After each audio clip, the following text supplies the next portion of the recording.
Barbie Forteza, dumalo sa premiere ng pelikula ni David Licauco. Umalo si Barbie Forteza sa red carpet premiere ng Samahan ng Mga Makasalanan bilang suporta sa kanyang kaibigan na si David Licauco, ang bida ng pelikula. Ginanap ito Huwebes ng gabi, Abril 1, 2025 sa Cinema 11 ng Gateway Mall 2 sa Cubao, Quezon City. Sa panayam kay Barbie ng mga miyembro ng media, sinabi niya na masaya siya para kay David na ginampanan ang karakter ni Reverend Sam. Ang Samahan ng Mga Makasalanan, na iproduce ng N Pictures, ay itatanghal sa mga sinehan sa Abril 11. In-invite niya ako so I'm happy to be here tonight. I am so proud of him. Alam ko pinaghirapan niya ito, lalo na sabi niya this is something new for him. Noong una, medyo naangapa pa siya. Pero he's so excited and now tapos na, papanoorin na natin, pahayag ni Barbie.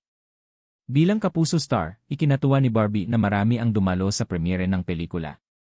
Maraming salamat sa pagpunta niyo to support the cast. Especially David.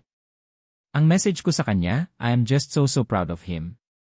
I just want him to enjoy the night dahil alam kong pinaghirapan niya ang pelikulang ito. Story is Samahan ng Mga Makasalanan.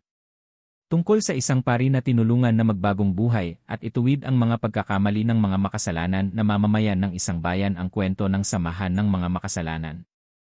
Tinalakay sa pelikula ang mga kasalanan na lust, sloth, wrath, greed at pride na akmang-akma para sa paggunita ng mahal na araw simula sa darating na Lunes, Abril 14 na.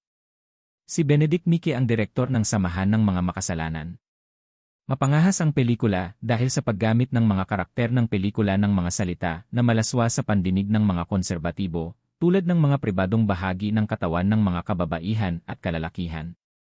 Bago nagsimula ang screening ng Samahan ng Mga Makasalanan, nagsalita si Mike sa mga tao na tulungan ang industriya ng pelikulang Pilipino. I am sure mag-enjoy kayo so tulungan po natin, especially, magaganda naman ang mga pelikula na ginagawa natin. Tulungan natin ang industry and please promote the Filipino films, ang pakiusap ni Miki.